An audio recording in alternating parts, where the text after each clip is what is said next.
दगाबाज इश्क एपिसोड 3। रमेश अपनी बीवी बच्चों को लेकर अलग हो गया तो वहीं सुनीता अपने बाबा और माँ के साथ रहने लगी। दुख तो उसे बहुत हो रहा था कि मेरी वजह से घर में दरार पड़ गया, पर बेचारी क्या कर सकती है, कहाँ जाएगी। दामोदर जी सुबह होते ही खेत का काम करने चले जाते थे, पर उनके काम करने से तो घर नहीं चल सकता। जो देखकर सुनीता बोली, बाबा आप ना 2-3 खेत और पकड़ लो, मैं भी आपके साथ काम करूंगी जिसमें हमें तकलीफ नहीं होगा और घर भी अच्छे से चलेगा। ये सुनकर दामोदर जी मना करते हुए बोले, नहीं बेटी इसकी कोई ज़रूरत नहीं है, मैं हूँ ना, मैं जब तक जिंदा हूँ मैं तुम सबको पाल लूँगा। सुनीता बोली, बाबा आप मना मत कीजिए, अगर आप नहीं देखेंगे तो मैं कहीं जुगाड़ लगा लूँगी और खेत का काम करूँगी। आप मेरी बात समझिए बाबा, अभी से अगर मैं कुछ काम करूँगी तो मैं अपनी बेटियों के लिए कुछ पैसे रख सकती हूँ, ताकि जब वह बड़ी होंगी तो मुझे और आप सबको तकलीफ़ नहीं होगा।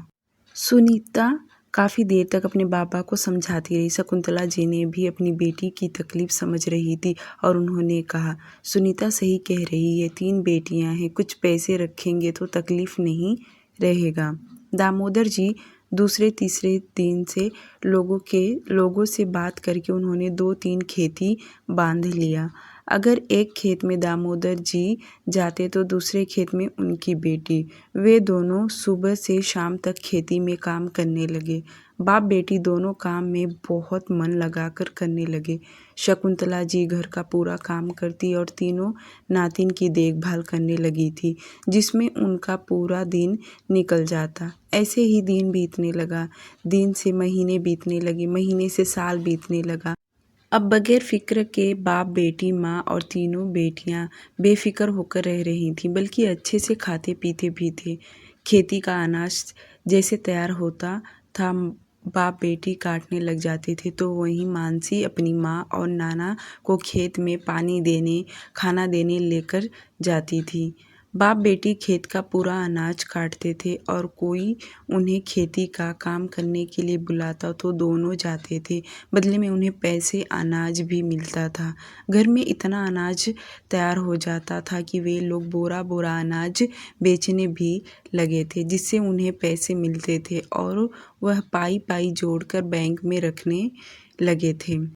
सुनीता दिन भर खेती का काम करती और शाम को जब उसे टाइम मिलता था तब वह हाथ से लोगों की साड़ियों में फॉल लगाना का काम करती थी। उसके पास मशीन तो नहीं था और पैसे भी नहीं थे कि मशीन ले ले, वरना वह और भी पैसे कमा सकती थी। सुनीता की मेहनत देखकर उसकी भाभी मोहिनी तो अब जलन होने लगा था, क्योंकि दामोदर जी ने अपनी बेटी से कहा, सुनीता मैंने पुराना मशीन देखा है जो 1200 रुपये में मिल जाएगा, मैं चाहता हूँ वो मशीन ले लो, जिससे तुम बरसात में लोगों के कपड़े सिलना और अपनी बेटियों के भी सिलना। मोहिनी दिन भर यहाँ वहाँ घूमा करती थी और लोगों से अपनी ननद की बुराइयाँ करने लगी थी। जो लोग समझदार थे वह तुरंत उसे कह देते कि बेचारी विधवा है, अपनी बेटियों के लिए अगर मेहनत कर रही है तो अच्छी बात है, और जो लोग उसके दिमाग जैसे थे वह तो उसके हाँ में हाँ मिलाते थे। पर कहते हैं ना, भगवान भी उसी का परीक्षा लेता है जो उसके काबिल होता है। शायद सुनीता का भी परीक्षा ही ले रहे थे। भगवान ने उसे इतना तकलीफ दिया था। जब वह हार मानने लगी थी तब भगवान को भी दुख हुआ और वह उसका हाथ पकड़ के उस गड्ढे में से निकालने लगे। 5 साल बाद महक आज पूरे 5 साल की हो गई थी। मानसी पूरे 11 साल की हो गई थी। मंजू 8 साल की हो गई थी।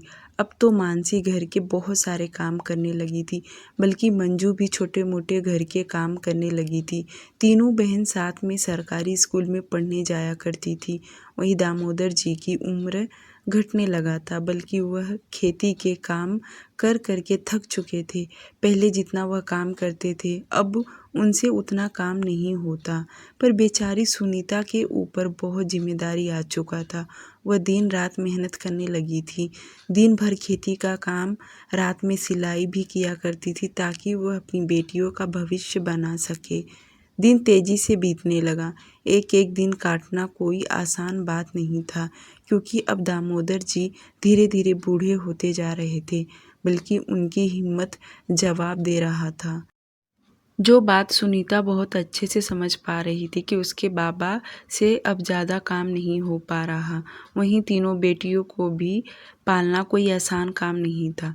बीच बीच में उनका भी बीमार पड़ना, खिलाना पिलाना, त्योहार मनाना, बहुत सी चीज़ों से सुनीता को संघर्ष करना पड़ रहा था।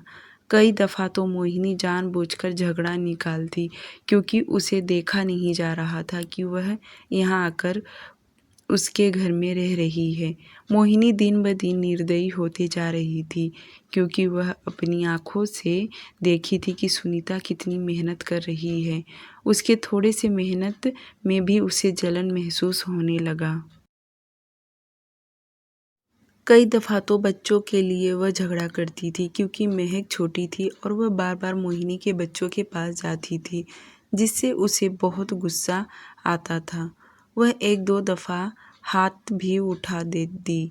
सुनीता अपनी भाभी को कुछ नहीं कहती, बल्कि वह अपनी बेटी को डांट लगा देती। वह नहीं चाहती थी कि कभी लड़ाई झगड़ा हो।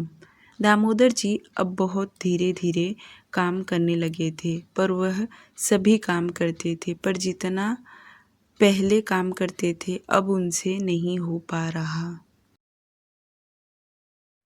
आखिर एक दिन ऐसा आया जब दामोदर जी की तबीयत बहुत ज़्यादा खराब हो गया, पर उनका बेटा उन्हें हॉस्पिटल नहीं लेकर जा रहा था, क्योंकि वह बार बार एक ही बात करता था कि सारा काम बेटी से करवा लो, जब उसे यहाँ लाकर रखा है तो। सुनीता कुछ भी नहीं बोल रही थी, जो देख वह अपने बाबा को पास के हॉस्पिटल में लेकर गई। डॉक्टर ने दवाइयाँ दे दिया, जिससे उन्हें आराम मिला। डॉक्टर ने कहा, इस उम्र में अब आपको आराम करने की ज़रूरत है, वरना ऐसे काम करते रहेंगे तो फिर बीमार पड़ जाएंगे। 2-3 दिन उन्होंने आराम किया, पर धीरे धीरे वह ठीक हो गए। ठीक होते ही वह फिर से खेत जाना चालू कर दिए, जो देखकर सुनीता उन्हें मना करने लगी। जो सुनकर दामोदर जी बोले, बेटी पूरा दिन काम नहीं करूँगा, बस सुबह में थोड़ा देर जाकर काम कर दूँगा। ये सुनकर सुनीता बोली, अब आप काम नहीं करेंगे, अब आप सिर्फ और सिर्फ आराम करेंगे। दामोदर जी दवाइयाँ खाते थे और खेत में भी जाते थे। कभी कभी तो वह जल्दी आ जाते थे, कभी कभी काम में उनका इतना मन लग जाता कि वह दोपहर तक खेत में ही काम करते रहते हैं, जिसकी वजह से सुनीता और शकुंतला जी सभी उन्हें डांट लगाती थी, पर वह नहीं सुनते। दामोदर जी को बस एक ही टेंशन लगा था कि कब मानसी थोड़ी और बड़ी हो जाए और वह अपने जीते जी उसकी शादी करवा दे। बस वह यही सब सोचा करते थे। पाई पाई पैसा वह जमा करने लगे। दामोदर जी के जुबान में बस एक ही बात रहता कि अपने जीते जी मानसी की शादी देख लूं। बाप बेटी दिन रात मेहनत करके उन्होंने बैंक में सिर्फ 48,000 ही जमा कर पाए थे, पर इतने में उसकी शादी थोड़ी ना हो पाएगा, ये बात उन्हें भी अच्छे से पता था। पर दोनों हार नहीं मानते थे, वह लगन से मेहनत कर रहे थे। 6 साल बाद मानसी आज 16 साल की हो गई थी, बल्कि अब उसका 17वां साल चालू हो गया। तो वहीं अब वह 10वीं में पढ़ रही थी और कुछ 4-5 महीने ही रह गए थे उसके 10वीं के परीक्षा देने में। मंजू 14 साल की हो गई थी और वह अभी 8वीं में पढ़ रही थी। तो वहीं महक 10 साल की हो गई और वह 4th में पढ़ने जाया करती थी। मानसी पढ़ाई में बहुत ध्यान देने लगी थी, क्योंकि उसे 10वीं का परीक्षा जो देना था। सभी लोग खुश थे, क्योंकि जैसे तैसे करके आज वह 10वीं तक पहुंच गई। धीरे धीरे साल खत्म हो रहा था और कुछ ही महीने रह गए थे मानसी की परीक्षा की। पर एक सुबह ऐसा आया जब दामोदर जी को उठा नहीं जा रहा था, जो देखकर मानसी दौड़ते हुए अपने मामा के पास गई और बोली, मामा मामा देखो ना, नाना को क्या हो गया, वह उठ नहीं रहे। तो मैं क्या करूं? तुम माँ बेटी मिलकर मेरे बाप का खून पी गई हो और अब नहीं उठ रहे तो मेरे पास आकर बोल रही है। जा तेरी माँ को बता। मानसी रोते हुए बोली, मम्मी खेत में गई है। मामा मामा देखो ना, नाना को क्या हो गया, नानी रो रही है।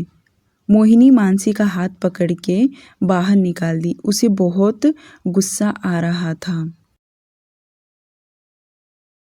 मानसी दौड़ते हुए बाहर आई और आसपास के लोगों के पास जाकर मदद मांगने लगी। जो बुजुर्ग लोग थे वह तुरंत आए और देखे तो दामोदर जी बेहोश होकर पड़े थे। उनके शरीर में बिल्कुल भी ताकत नहीं था। एक बूढ़ा इंसान ने बगल के जवान लड़के को बुलाया और कहा, इन्हें जल्दी से हॉस्पिटल लेकर चलो।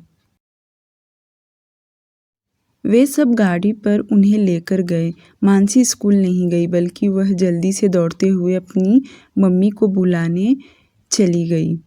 माँ बेटी जब तक घर आए तब तक शकुंतला जी बाकी के लोगों ने हॉस्पिटल लेकर चले गए। पूछने से उन्हें पता चला तो सुनीता भी रोते हुए हॉस्पिटल गई। तब तक उन्हें डॉक्टर इलाज करना शुरू कर दिया था।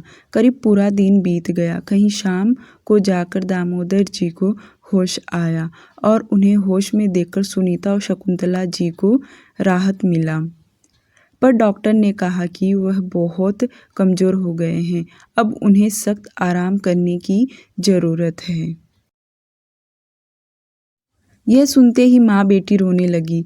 पर क्या कर सकते, एक उम्र तक इंसान चलता फिरता है, उसके बाद तो उसका शरीर थकान की वजह से काम करना बंद कर देता। करीब 10 दिन तक दामोदर जी हॉस्पिटल में एडमिट रहे। उसके बाद डॉक्टर ने डिस्चार्ज दे दिया। इन 10 दिनों में सुनीता काम करने नहीं गई, जिससे उसे बहुत से चीज़ों का नुकसान हुआ। पर क्या कर सकती है। जब दामोदर जी घर आए तो उन्हें उठने बैठने में बहुत तकलीफ हो रहा था। वह ठीक तरह से उठ नहीं पा रहे थे। शकुंतला जी उन्हें सहारा देकर द्वार पर बिठाती, अपने हाथों से खाना खिलाती। दामोदर जी अंदर ही अंदर और कमज़ोर होने लगे, क्योंकि उन्हें ऐसा लगता था कि शायद वह बहुत जल्द मर जाएंगे। वह अपनी पोती का विवाह नहीं देख पाएंगे। बहुत सी चीज़ों का तकलीफ़ उन्हें अंदर ही अंदर सताने लगा। दिन भर सोच सोच कर वह इतने कमज़ोर हो गए, उनसे ठीक तरह से खाना भी खाया नहीं जाता। शकुंतला जी दिन भर देखभाल करती, जिससे वही थकने लगी थी। यह सब देखकर सुनीता भी अंदर ही अंदर परेशान होती। खेत में जाकर वह रो रो कर खेती का काम करती। मानसी को भी देखा नहीं जाता। अगर उसका 10वीं का परीक्षा ना होता तो शायद वह स्कूल नहीं जाती। फिर भी जब वह स्कूल से आती थी, वह तुरंत घर का सब काम करती। उसके साथ मंजू भी उसका हाथ बटाती। दिन ब दिन उनका दुख और भी बढ़ते जा रहा था। अब सारी जिम्मेदारियां सुनीता के ऊपर आ गया। 1 महीने बाद दामोदर जी जब ठीक थे तब घर में खुशियाँ ही खुशियाँ था। पर उनके बीमार होते ही घर की सुख शांति में बाधा आने लगा, जिससे घर के सभी लोग उदास रहने लगे थे, क्योंकि दिन ब दिन वह और भी बीमार होने लगे। उनके दवाइयों के लिए भी पैसा लगता था। एक दिन तो ऐसा आया कि दामोदर जी की तबीयत बहुत ज़्यादा खराब हो गया और जब उनके पास के हॉस्पिटल में ले जाया गया तो डॉक्टर ने उन्हें जबलपुर में सिटी में भेज दिया। दामोदर जी को जब हॉस्पिटल में ले जा रहे थे तब उनका शरीर एकदम से ठंड पड़ गया था, जो देखकर सुनीता जोर जोर से रोए जा रही थी। वही हाल शकुंतला जी का भी था और तीनों बच्चे घर में अकेले थे। मानसी अपनी दोनों बहनों को लेकर रो रही थी। शाम हो गया, कोई खबर नहीं मिला। तीनों बहनें घर में अकेली थीं। मानसी ने खाने के लिए कुछ भी बनाई नहीं, क्योंकि तीनों बहनों को अपने नाना से बहुत लगाव था। तीनों बहनें रात भर अकेली घर में थीं। सुबह खबर मिला कि उसके नाना अब इस दुनिया में नहीं रहे। यह सुनते ही तीनों बहनें जोर-जोर से रोने लगीं। सबसे ज़्यादा मानसी चीख-चीख के रो रही थी और उसको रोता देख मंजू और महक वे दोनों ही उससे लिपट कर रोने लगीं। उसके मामा और मामी वे दोनों भी हॉस्पिटल गए, क्योंकि अभी तक लाश घर पर आया नहीं था। करीब दोपहर के 1 बजे हॉस्पिटल की गाड़ी में सभी लोग बैठकर और लाश को लिए घर आए। अब द्वार पर आसपास के लोग सभी लोग इकट्ठा हो गए थे। सबका रोना पीटना चालू था। सुनीता और शकुंतला जी दोनों कल से रोकर बेहाल हो गई थी। करीब 2 घंटे तक लाश को तैयार किया गया। उसके बाद शमशान घाट लेकर गए। रमेश ने अपने बाप का अंतिम संस्कार किया। सुनीता की दुनिया ही उजड़ गया। पहले पति गया और अब बेचारी फिर से अकेली पड़ गई, और इस बार तो उसे अब अकेले जंग लड़ना था। आसपास की औरतें जाकर उनके बगल में बैठकर उन्हें बहुत समझाने लगी। ऐसा नहीं था कि सब लोग बुरे थे, बहुत लोग अच्छे थे जो कहते थे कि सुनीता मत रो, देखो बेटी, भगवान तुम्हारा सब्र का परीक्षा ले रहे हैं, सब ठीक हो जाएगा। उम्र के हिसाब से सबको एक न एक दिन जाना पड़ता है। अगल बगल की औरतें यही सुनीता और शकुंतला जी को समझा रही थी। उन्होंने रात में खाना भी लाकर दिया, पर किसी ने भी नहीं खाया। दूसरे दिन मानसी ने चूल्हे पर काली चाय बनाई और अपनी मम्मी और नानी को जबरदस्ती पीने के लिए दी। आखिरकार दोनों ने चाय पिया, क्योंकि रो रो कर उनका गला सूख गया था। नानी भी पूरी तरह बेहाल हो चुकी थी, और अगर ऐसे ही रहा तो वे बहुत जल्दी बीमार पड़ जाएंगी। दूसरे दिन से जो भी कार्यक्रम था वह सब चालू हो गया, और पूरे 15 दिन लग गए, तब जाकर कहीं दामोदर जी का पूरा कार्यक्रम खत्म हुआ। घर में रोना और उदासी तो रोज का बना था, और शायद अब बना ही रहेगा, क्योंकि 5 औरतें थीं, आदमी कोई नहीं था, और अब सब सुनीता को झेलना था। ऊपर से उसकी बेटी अब जवान हो रही थी। बेचारी अकेली पड़ गई थी। जितना उसके पति जाने का दुख नहीं, उससे ज़्यादा उसके बाप के जाने का दुख था, क्योंकि उसके बाबा ने पूरी जिम्मेदारी ले रखा था, और शायद इन्हीं सबसे वह टेंशन लेकर बहुत जल्द अलविदा हो गए। धीरे धीरे अब 1 महीना बीत गया। दामोदर जी के मरने के बाद मानसी इतने दिन स्कूल नहीं गई, और अब उसके भी परीक्षा नज़दीक आ गया था। सुनीता ने अपनी तीनों बेटियों को पढ़ाई पर ध्यान देने के लिए बोली, क्योंकि अब उनकी परीक्षा भी नज़दीक आ रहा था। वह नहीं चाहती थी कि उनकी बेटियां फेल हो। अब नानी भी थोड़ी कमज़ोर हो चुकी थी, पर वह अभी भी अंदर से हिम्मत दिखा रही थी, ताकि उनकी बेटी अकेली ना पड़े। वह फिर से अपनी तीनों पोती और बेटी का ख्याल रखने लगी, और सुनीता फिर से खेत में काम करना शुरू कर दी। वह जब खेत में जाती, सबसे पहले बैठकर जी भर के रोने लग जाती। उसे अपने बाबा की बहुत याद आता। वह जहाँ बैठते थे उस जगह पर जाकर वह भी बैठती और उन्हें याद करके खूब रोया करती थी। दिन तो काटना ही था। अब वह दुख से कटे या सुख से कटे, पर समय तो बीतेगा ही, और बीतने भी लगा। कई दफ़ा रमेश ने अपनी बहन से झगड़ा किया। उसकी भाभी मोहिनी ताने भी देती थी कि अपना पति खाकर यहाँ आ गई और हमारे ससुर को भी खा लिया, इसका पैर अच्छा नहीं है। रोज़ ऐसे उसे बहुत कुछ सुनाया करती थी।